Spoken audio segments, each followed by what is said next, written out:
is that bad if it's the kids. I did it last year in fall. I did it just on robotics. I put it just together. And letting people work through it and stuff. You were there, weren't you? No, I didn't go. You were there. Okay, I got it. Wednesday stuff like that. And that's how I did it. I watched the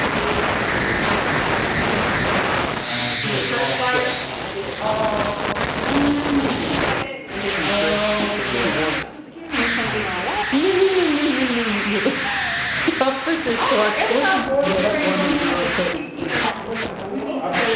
The Gino or the my favorite? Let's do this.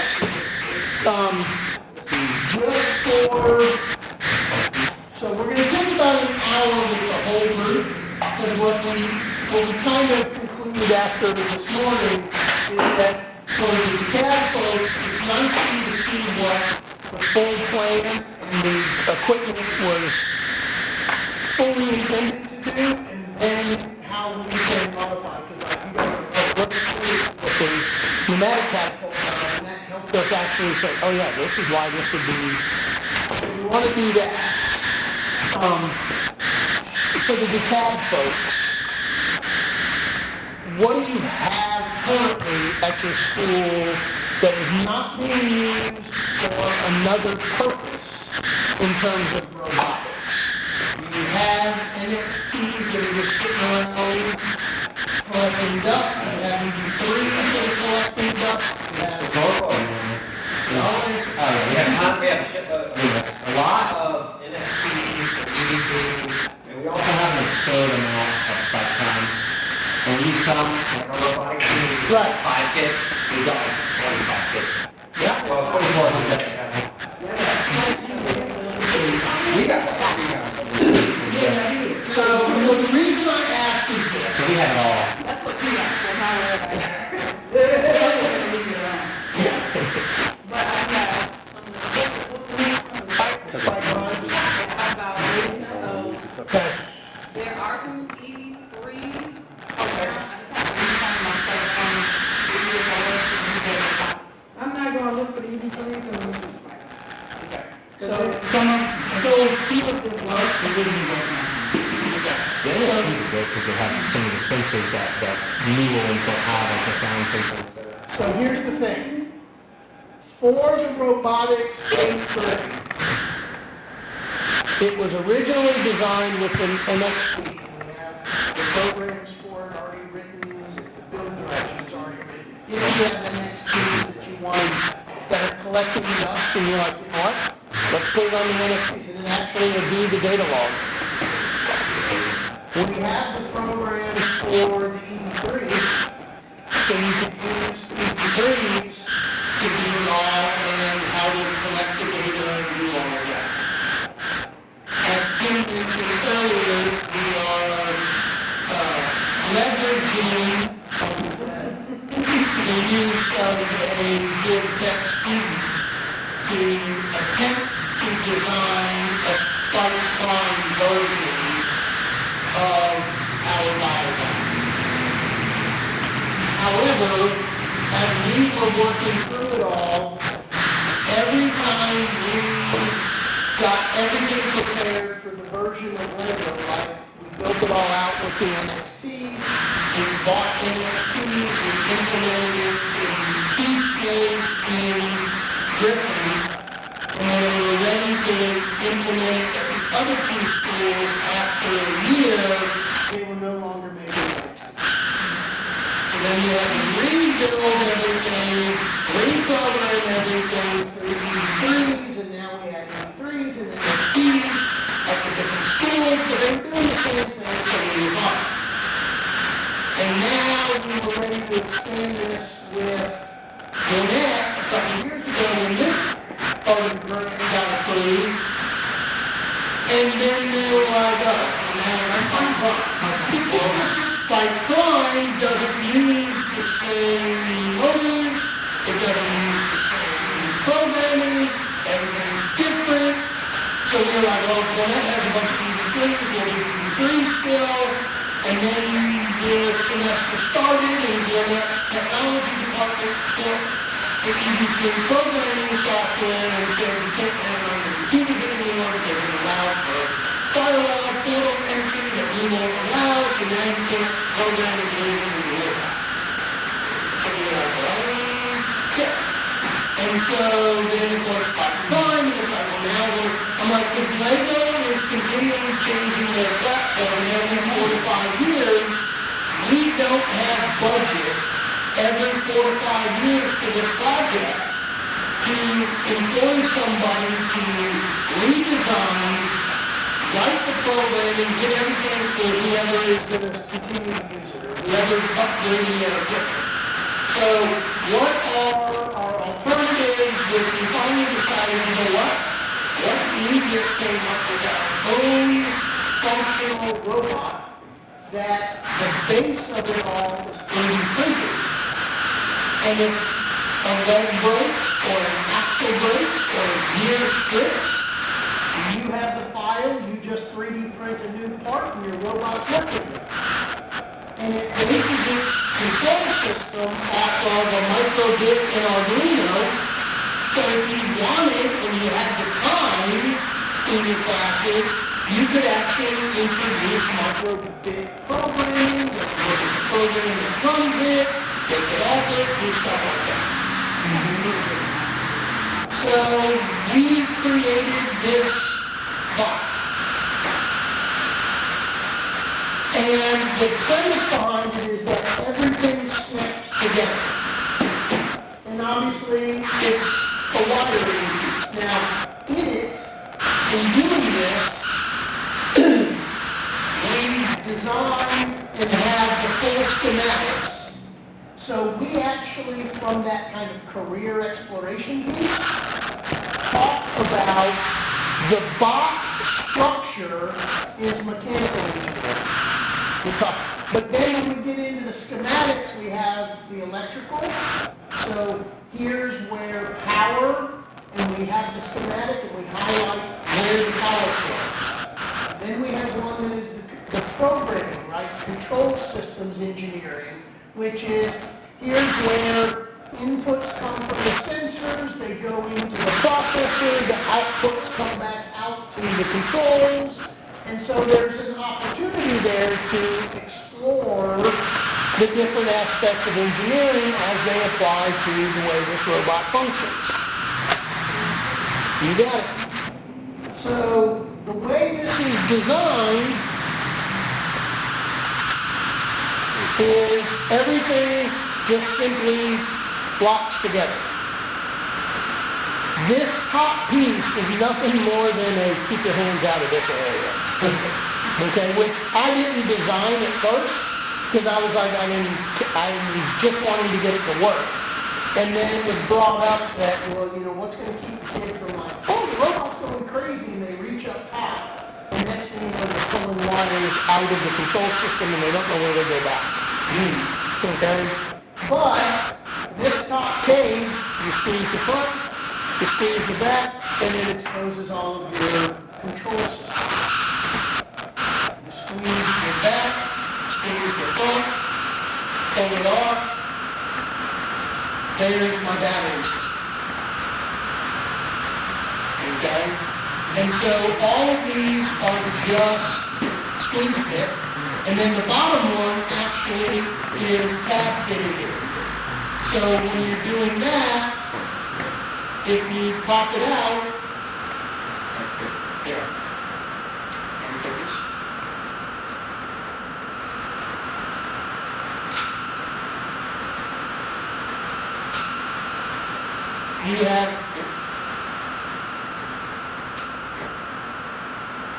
You have access to the gearbox. So when it comes to assembling these, you start with the base, you put your gears, you put your axles in place, then you mount your motor, then you put the next layer on. You put your battery back, then you put your next layer on, you put all your electronics, then you put the cover on top. So, do you have to do all the parts ourselves for those? Yes. And how long does it take? Lots of 2 things. weeks. 2 weeks, and we start paying. How many hours So, is so here's the, that's what we can do. So this has a light sensor at the bottom, so that it can do light sensing. But it's all, everything is set to snap together and function. Now, these were printed, and if you're printing them at school, the thing you have to remember, for example, is like this base, these little tab slots. If you're printing this in PLA, those tab slots are going to be filled with material that you now have to go and break out. So if you have access to an ABS printer like a U-Print or the F-170s or anything like that, you just print it and then you throw it in the wash tank and it washes it. So that's, for the DeKalb folks, that may be our first kind of hiccup, is that you all don't have the F-170s that they have in there.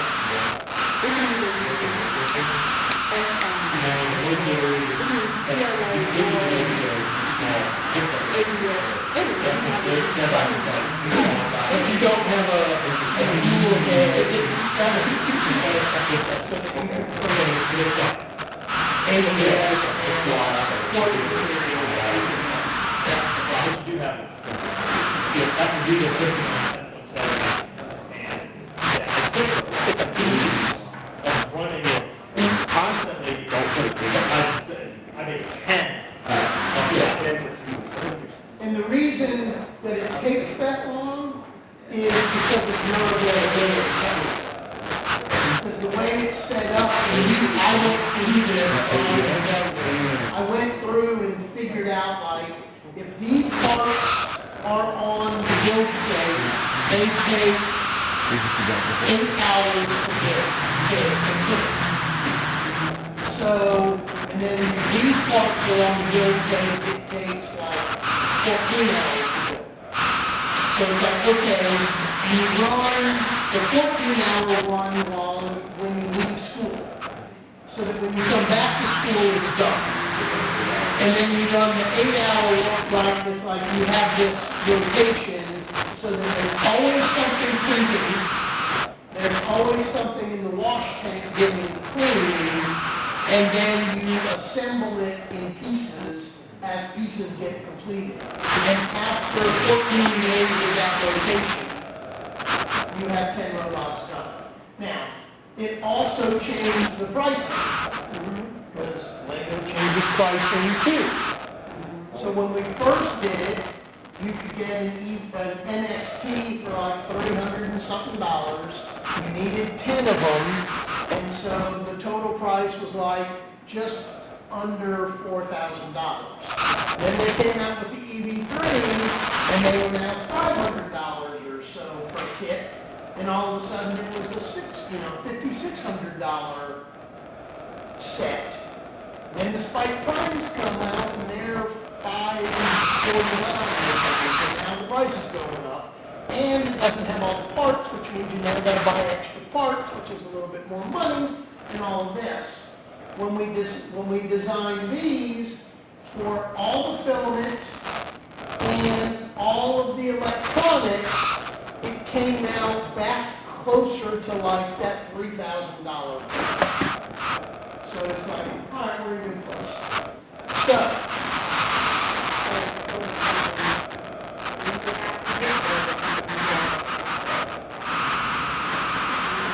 So that goes back to the kind of the discussion we were having earlier in budgets and what's available, what can we make happen, and again, like so Malcolm, you weren't here when we had this conversation. What we discussed was the notion about budgeting, like we always do, right? Find out what kind of a budget Eric might have to be able to buy the filament, for them. But his budgets might be like, well, that's a consumable and I can't use that money for that. So instead of us buying something, we buy the fit, like that kind of a negotiation.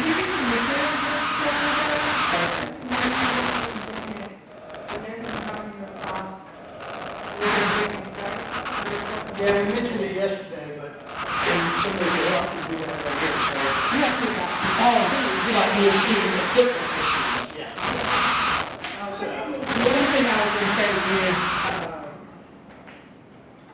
we don't get our supplies until we always do, but sometimes I don't, right? Every other year, That was gonna be the thing I brought up too, was getting. department doesn't know what they're doing. The pad, it takes an extremely long time now with all the processes. So, even stuff I ordered in September last year, some of it I never got. Some of it I got in February, some of it I got in November, like they just said. So, I feel like we tend to order stuff. And I know Donnie from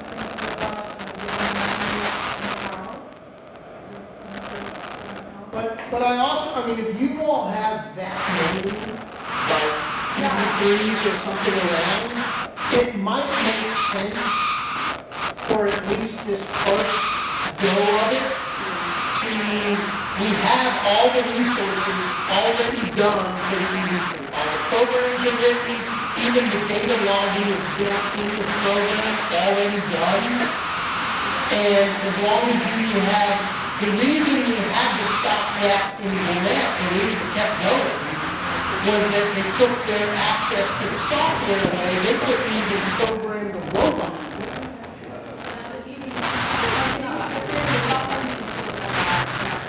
Correct. Can you write that program now? Is it even available? I have the disc somewhere in the office.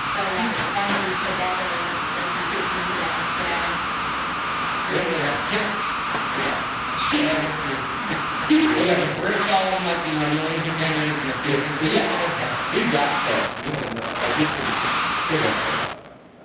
And that might be kind of the first challenge, right, is for you guys to, if you can get into the school or maybe during pre-planning, do a really quick, like, okay, here's the parts we need for the EV3 to build them. Do you have it all to make it work? It's not a whole lot of parts.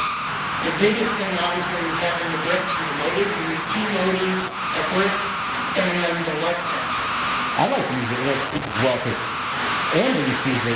It's all written. It's all written for EV3 and NXT already. So all we need is, the 2 motors, the brick, and the light switch. And then some set of parts. The axles and stuff.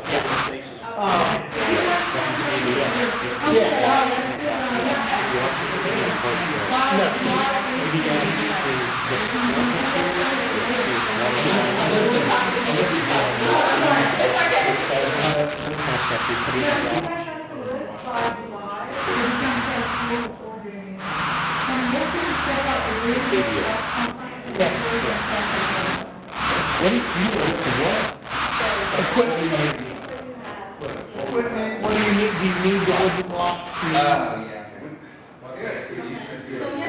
You haven't, like, how many robots do you have? If you have the robots, and we're gonna break out and we'll talk more specifically for you guys. Even not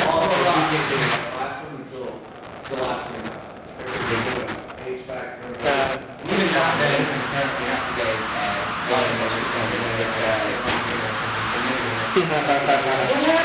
we have to do like a Jesus session or something. There's a different there. Like we did like 7 years. Alright,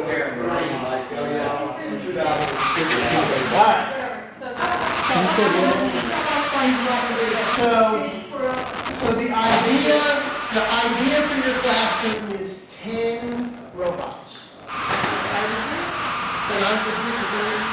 Yes. So 10 robots that are operational. So if you're saying, oh, we have complete kits, you need 10 complete kits. Mainly, doesn't need 10 brains. Here's something that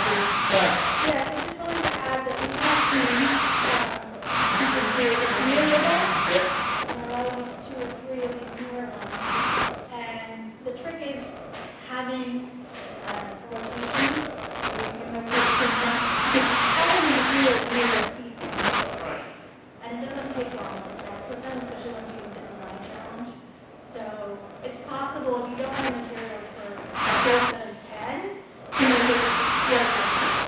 So I would say, and I haven't experienced it, but remembering the way it was set up, for the most part, if you have like 6,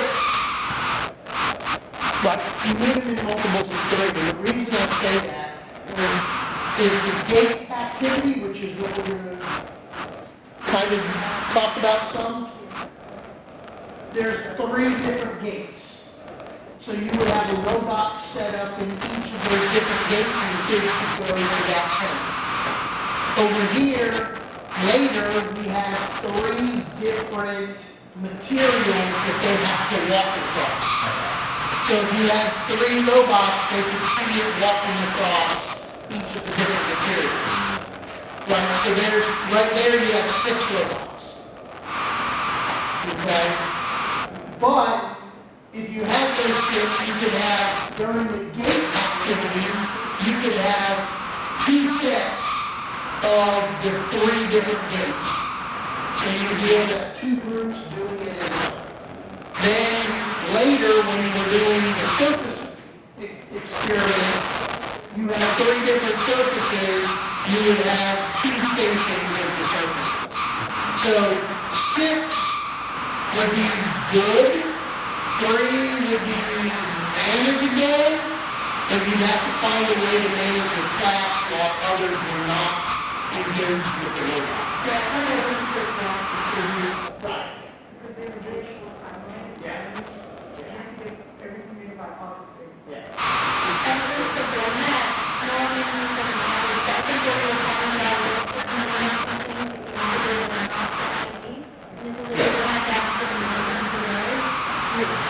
So like, computers, Right. engineering, we have to do that with the one bill, the well, because we have that repair engineering and electrical engineering and different types of engineering, like have a group of them doing that, while we're doing other things, doing that. So like an independent computer, do you guys have computer labs in that area? I mean, we have 35 or so. 40 stations, you don't really, it's like power computers. So, but this basically almost like differentiating like three stations where they would be doing. Part of your curriculum there, and then it's easier to manage a smaller group.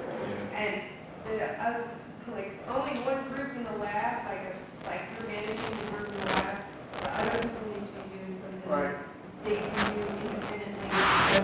They're not using roles. And with the gate, and with like, for example, with the gate experiment, you have the 3 different gates. One group can go over there and run all 3 gates, and all they need to do is document their tests on the sheet, even though the sheet's asking them to find some new results and do some decision making and computation. They run the robot, they report it, they leave that station. They now go over and do like the analysis station, right? Where they now have to take their data and do the work with it. The other group that was maybe on the career station comes over, collects their data, moves out. And so you just kind of circle it through so that they're not sitting there doing the data about their experiment with everybody else, while everybody else is just managing it, right? You're moving through. So there are all ways to manage your field, but again, if you guys know that you have a Lego box, you definitely can make it work. You still do need a 3D printer, but it doesn't need to be as complex because the only thing you would then be needing to print would be legs. And if the legs are printed this way, the support material is not the issue. Yeah, it would be nice to have one that you can put more things there. I was gonna say, I know you said you had college style Lego, but I was thinking as long as it's something you do, if you want us to get them to kind of adapt in this time, they need something to do with it. So I guess the only part of it's like the first piece is building. And that's a challenge. Because like that,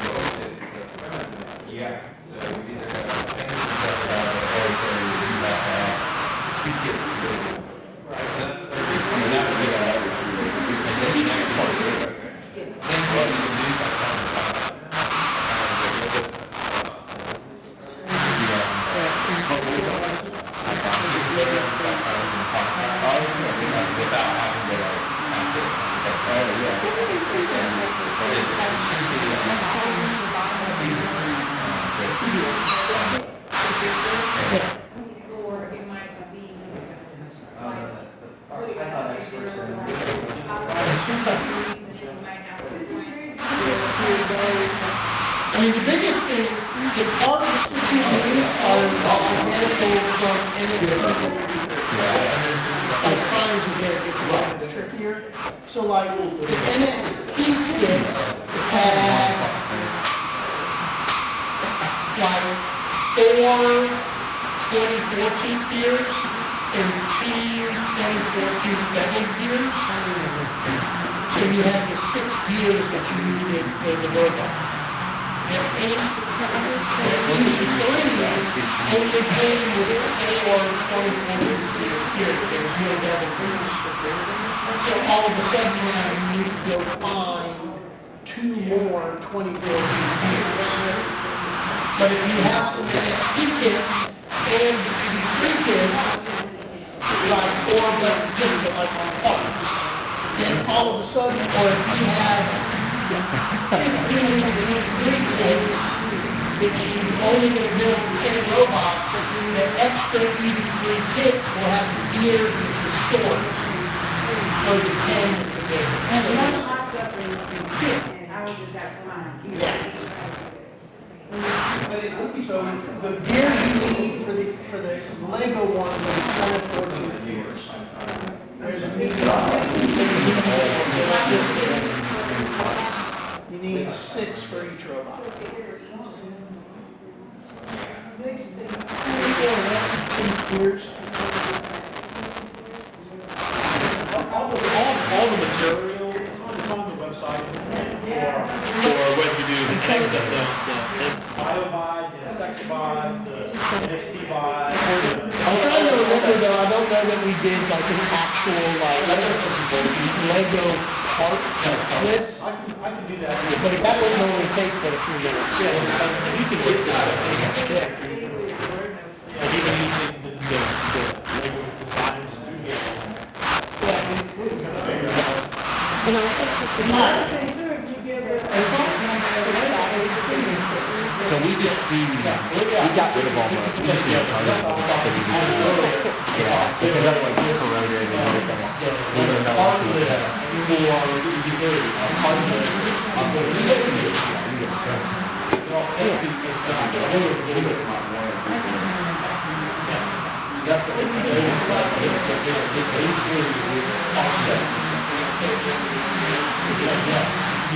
But on this, the Nike website, it's just. Alright, let's do this. Let us show you what the gate activity is. Go down. If you guys want to come up here, we're going to do it on the floor, The programming. just so that they don't run off the table. Okay, cool. Yeah, that's all, always for the kids. So, just to give you context, the design challenges, which is what we're talking about today, a little bit, the design challenges are how we bring everything together.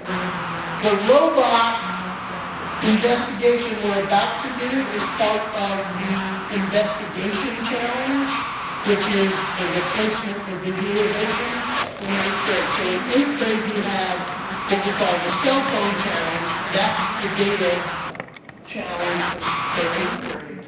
You'll learn about that on the 8th. Then we have the systems challenge, which is what I kind of was going through here, where it's how all of these different systems work. So imagine, right, because of these blocks in particular, the kids can see all the wiring, and we have all the schematics that are color-coded for what's going where, so you could do a whole couple of days on the way power and data are being moved around the robot.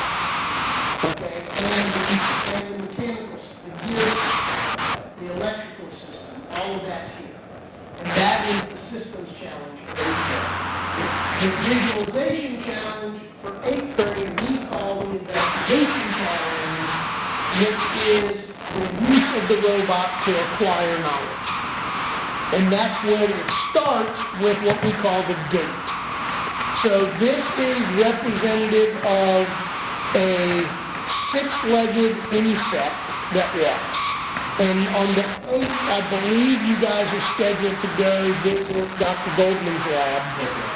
Okay. you have the contacts for me, right? Is Madison still there?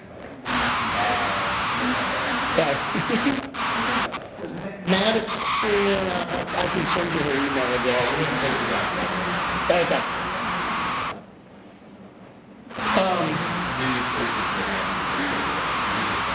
Okay. And so what we do in the GATE experiment is let students see how so GATE is the way something works. And so in this investigation, they looked at human gait, body metal gait, like how do we walk?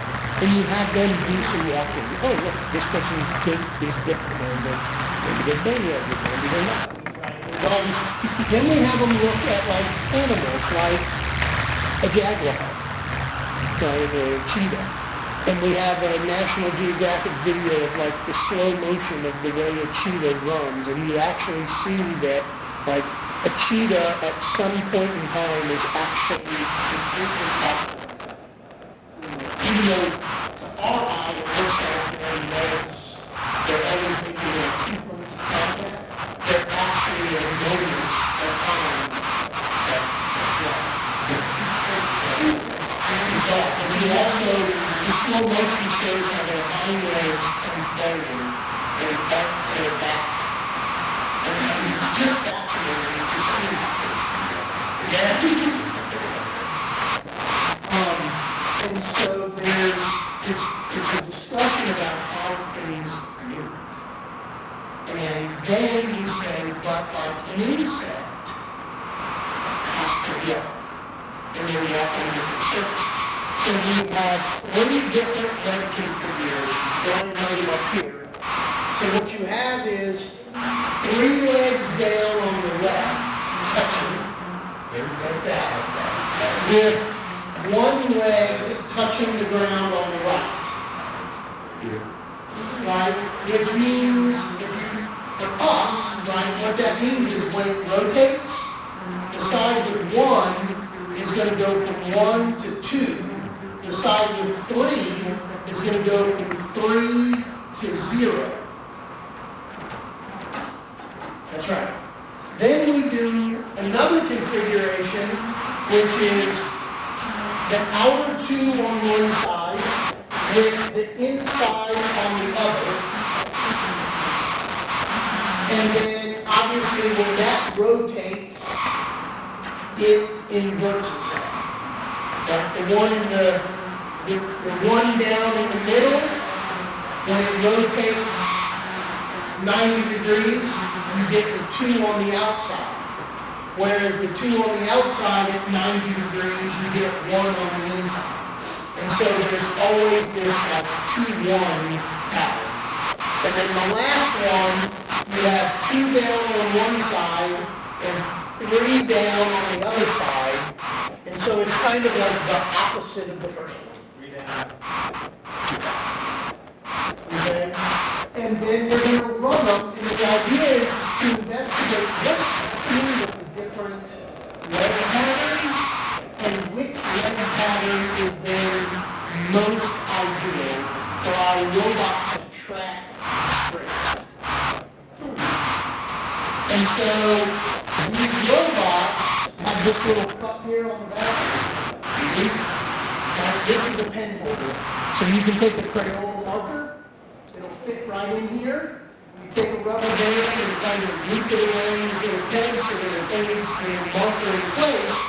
And with a piece of chart paper, the students can place the robot at the end of the chart paper, place the marker so that it's touching the paper, and then as it walks, it drags the marker and draws the pattern for the way that it was walking. Okay? So, yes. So you have a design for the EV3 using the Lego parts that makes the pen holder, and you put the pen in there and it just drags it along.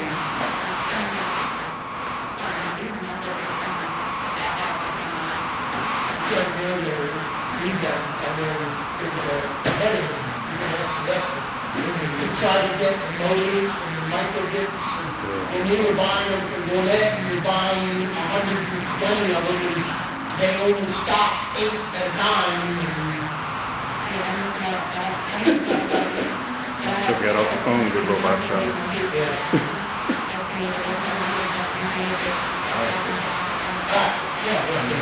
So this is which one? This is the first one. First one, the top, the three up, one up. I don't have one. I was gonna say this, so the idea in your classroom is that they're running this probably on either your tile or your carpet and a piece of the chart paper.